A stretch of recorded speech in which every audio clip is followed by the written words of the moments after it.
क्या बिहार में जंगल राज रिटर्न हो रहा है? जंगल राज की आहट है। जिस जंगल राज की बात नीतीश कुमार करते हैं हर चुनाव में, जिस जंगल राज की बात प्रधानमंत्री मोदी करते हैं और समय समय पर हर गठबंधन की नेता जंगल राज की बात करते हैं, क्या वो जंगल राज बिहार में रिटर्न हो रहा है? उसकी आहट है।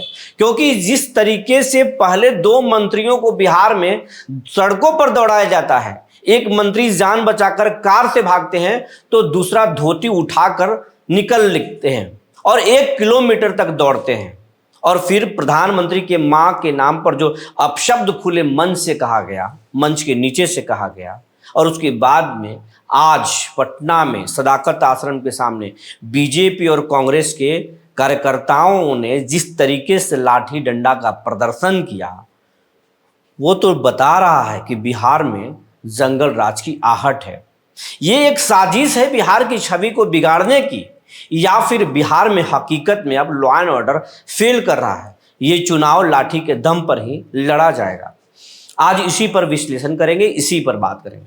जी नमस्कार, मैं हूं विपुल कुमार और आप देख रहे हैं सूर्य बिहार डिजिटल न्यूज। अब हम बिहार के तमाम दर्शकों से ये अपील करना चाहते हैं, ये चैनल आपका चैनल है, बिहार का चैनल है, तमाम बिहारियों का चैनल है। आप बिहारियों का सबसे बड़ा हक इस चैनल पर है। हम 13 करोड़ बिहारी हैं, करोड़ों मोबाइल यूजर हैं। हम चाह लें तो किसी को शून्य से शिखर तक पहुंचा सकते हैं, लेकिन ये चैनल अभी मिलियन का भी सफर तय नहीं किया है। आपके दम पर हम 1,10,000 के परिवारों का चैनल यूट्यूब पर हुए हैं और करीब 42,000 परिवारों के चैनल हम फेसबुक पर हुए हैं। आपसे आग्रह है कि अगर अभी तक आप YouTube पर हमारे चैनल को सब्सक्राइब नहीं किया है तो सब्सक्राइब कर लीजिए, बेल आइकन को दबा लीजिए। अगर आप हमें फेसबुक पर देखते हैं तो पेज को फॉलो करना ना भूलें। सूर्य बिहार का अपना व्हाट्सअप चैनल भी है और उसका लिंक इस खबर के डिस्क्रिप्शन में दिया हुआ है, उसे आप जरूर ज्वाइन कर लें ताकि हमारी हर खबर सबसे पहले आप तक पहुँच सके और आपको अगर अच्छा लगे तो आप लोगों तक पहुँचा सकें। अब खबर आपको विस्तार से बताने जा रहे हैं। सबसे पहले पटना के सड़कों पर, पटना में मंगल पांडे एक सड़क मार्ग से गुजर रहे थे, वहां पर लोग प्रदर्शन कर रहे थे पहले से, और वहां पर फिर मंत्री जी को घेर लिया जाता है। मंगल पांडे गाड़ी से भी नहीं उतरते और मौके को, नजाकत को समझ जाते हैं। उसके बाद मंगल पांडे गाड़ी को बैक करके भागने लगते हैं और लोगों ने उन्हें दौड़ाया। बिहार के स्वास्थ्य मंत्री मंगल पांडे को सड़क पर दौड़ा दिया जाता है और ये खबर अभी थमी भी नहीं थी कि उसके कुछ ही दिन बाद, 2 दिनों के बाद जो है वो नीतीश के गढ़ में और श्रवण कुमार के घर में, कह लें नालंदा में, आज तक इतिहास नहीं था कि नीतीश कुमार के खिलाफ, उनकी पार्टी के खिलाफ कोई आदमी उंगली उठा दे या चू तक बोल दे। तो नीतीश के गढ़ में नीतीश कुमार के सबसे प्यारे मंत्री, सबसे दुलारे मंत्री श्रवण कुमार को हिलसा विधानसभा क्षेत्र या हिलसा थाना क्षेत्र के मलावा गांव में न सिर्फ उन पर हमले किए गए, उनका गार्ड जख्मी हुआ,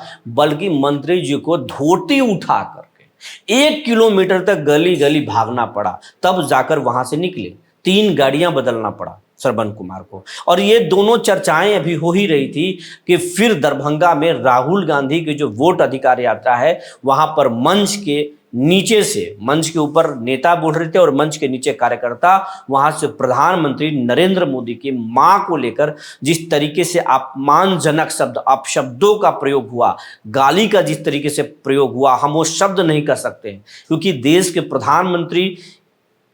प्रधानमंत्री किसी पार्टी के प्रधानमंत्री नहीं हैं, या फिर एक आम आदमी के बारे में भी उस तरह की बातें नहीं कही जा सकती है। जो महिला इस दुनिया में नहीं है उनके बारे में अपशब्द करना कहीं से सही नहीं है। और फिर वहां पर कहा जाता है, और इस बात को लेकर बीजेपी जो है आज पलटवार करती है। फिर बीजेपी के लोग, कल ही बीजेपी के नेता कल नित्यानंद राय जिस तरीके से पटना में चैलेंज करते हैं गठबंधन, महागठबंधन को, उसके बाद में आज जो है बीजेपी के लोग जो है सदाकत आश्रम से हो करके प्रदर्शन मार्च जा रहे थे लेकर, और वहां पर फिर कांग्रेस और बीजेपी के कार्यकर्ताओं ने लाठी, एक दूसरे पर खूब लाठी चटकाई, खूब लाठीबाजी हुई, कई लोगों को गंभीर चोटें आई हैं। पुलिस को आकर के मौके पर संभालना पड़ा। पत्रकारों ने किसी तरीके से अपनी जान बचाई और फिर कवर किया। जिस तरीके से यूट्यूब का अपना गाइडलाइन है, इसलिए पूरे लाठीबाजी को हम आपके सामने नहीं दिखा सकते, क्योंकि यूट्यूब पर हिंसा की तस्वीरें नहीं दिखाई जाती है। लेकिन जिस तरीके का माहौल था, मानो लगता है महाभारत का कुरुक्षेत्र का मैदान हो, और उस तरीके से एक दूसरे पर बीजेपी और कांग्रेस के कार्यकर्ता भीड़ रहे थे। ये जो तमाम तस्वीरें हैं वो किस तरीके की सियासत बयां कर रही है। क्या बिहार में अब लाठी के बदौलत ही सियासत होगा? हाँ, इसके पहले आपको ये मैं बता रहा हूं, जो प्रशांत किशोर हैं, जनसुराज के जो संस्थापक हैं, फाउंडर हैं, प्रशांत किशोर भी गांव-गांव जहां दौरे कर रहे हैं, वहां मंगल पांडे और श्रवण कुमार को लेकर जो बयान उन्होंने दिया है, वो कह रहे हैं कि बिहार की जनता जो है अब सरकार से उब गई है, प्रशासन से उब गई है, इनकी हिटलरशाही से उब गई है, और अब इनके नेताओं को जनता दौड़ाएगी। क्या ये भड़काना नहीं है? क्या ये लोगों को भड़काना नहीं है? क्या इस तरीके के जो भाषण हैं, इस तरीके के जो बयान है एक बड़े नेता की तरह, ये शोभनीय है?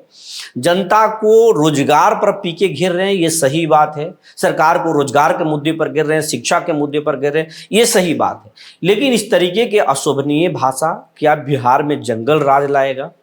या फिर जिस तरीके से राहुल गांधी हो, तेजस्वी यादव हो, जिस तरीके से सरकारों के बारे में खुलकर सरकारों पर हमला करना कहीं से गलत नहीं है। अगर सरकार गलत कर रही है तो हमला होना चाहिए, विपक्ष को जिंदा होना चाहिए, विपक्ष को हमला करना चाहिए, तभी लोकतंत्र के लिए सही होता है। लेकिन जिस तरीके से फिर राहुल गांधी की जो सभा में हुआ, इसके बाद बीजेपी ने जिस तरीके से पलटवार किया और अब एक दूसरे से लाठी पर आ गए हैं, तो क्या बिहार में अब लाठी के बदौलत ही चुनाव होगा? लाठी के दम पर ही अब सियासत होगा? अब बिहार में प्रशासन नाम का कोई चीज़ नहीं बच गया है। चुनाव आयोग अब चुनाव नहीं होगा। पहले तो चुनाव आयोग पर सवाल खड़े किया जा रहे थे, लेकिन अब चुनाव आयोग को खुद अधिसूचना जारी होने से पहले बिहार में जिस तरीके से लाठी के बल पर जिस तरीके से सियासत हो रहा है, क्या ये नहीं जंगल राज की आहट है? क्या अब इसी तरीके से बिहार में लोकतंत्र को बरकरार रखा जाएगा लाठी के दम पर? जिस बिहार को पहले एक बदनुमा दाग दिया जाता था जंगल राज कह के, क्या बिहार में अब इतने सुपर एलिट नेता भी, इतने पढ़े लिखे नेता भी अब लाठी के दम पर ही बिहार की छवि को गढ़ेंगे, बिहार में लोकतंत्र बहाल करेंगे? क्या ये सही है? और इससे क्या फायदा होता है? महागठबंधन ने अगर गाली की या आप शब्दों की बात कर रहे हैं, शब्दों की मर्यादा खोने की बात करें, तो क्या ऐसे शब्दों की मर्यादा खोने से चुनाव में फायदा होता है? बात प्रधानमंत्री पर उठी है, प्रधानमंत्री के अपमानजनक शब्दों के बात पर उठी है, तो आपको एक चीज हम आपको रिकॉल कराना चाहेंगे।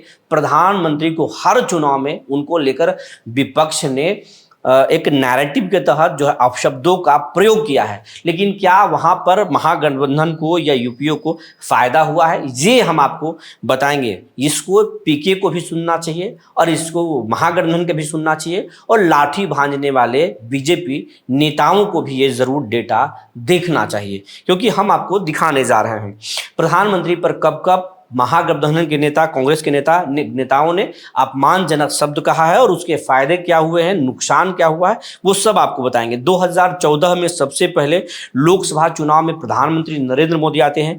कांग्रेस के नेता हैं मणिशंकर अय्यर ने मोदी को चाय वाला बताकर तंज कसा था। फिर चुनाव के दौरान मोदी जी नीच किस्म का आदमी है, ये कहा गया था। 2014 में नतीजा का क्या हुआ? मोदी को शानदार जीत मिली, विपक्ष को करारी हार झेलनी पड़ी। कोई भी ये अपशब्दों का फायदा महागठबंधन के नेताओं को नहीं हुआ। यानी कि अपशब्द कहने से आप सियासत में न बड़े होते हैं न आपको जीत मिलती है। अगर हम बात 2017 के गुजरात विधानसभा की करें, तो वहां पर भी कांग्रेस के एक वही नेता मणिशंकर अय्यर ने मोदी के लिए नीच इंसान शब्द का इस्तेमाल किया था, और ये शब्द के इस्तेमाल करने के बाद कांग्रेस को माफी मांगनी पड़ी और अय्यर को पार्टी से निलंबित करना पड़ा था। लेकिन नतीजा क्या हुआ?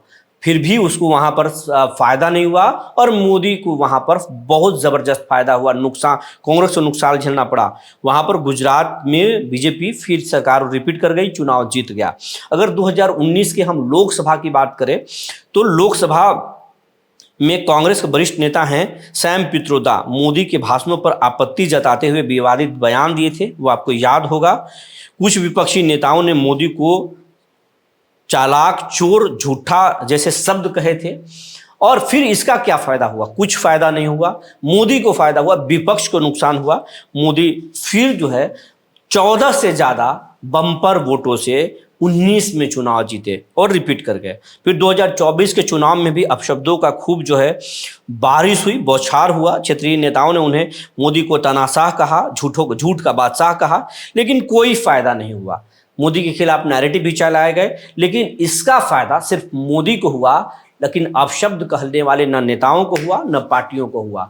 इसलिए हम महागठबंधन को भी कहना चाहते हैं या फिर एनडीए को भी कहना चाहते हैं, निजी हमले, अपशब्दों का प्रयोग सियासत में और लोकतंत्र में कहीं से सही नहीं है। सियासत रोजगार के मुद्दे पर होना चाहिए, सियासत शिक्षा के मुद्दे पर होना चाहिए। जहां भारत के इसरो चंद्रमा पर पहुंच रहा है, हम मंगल पर पहुंच रहे हैं, हम दुनिया के विकसित देशों के श्रेणी में आने की बात कर रहे हैं, भारत सर्वश्रेष्ठ भारत बनने की बात कर रहे हैं, उस भारत में बिहार का बहुत अपना मान है, बिहार की पहचान है। और उस बिहार में ये जंगल राज या लाठी युग कहीं से सही नहीं है, मंत्रियों को दौड़ाना कहीं से सही नहीं है। इसके जगह पर आप सरकारों को वोट के बदौलत जवाब दीजिए और आप एक स्वस्थ और अच्छा सरकार चुनिए। ये होना चाहिए, न कि अपशब्दों का प्रयोग होना चाहिए।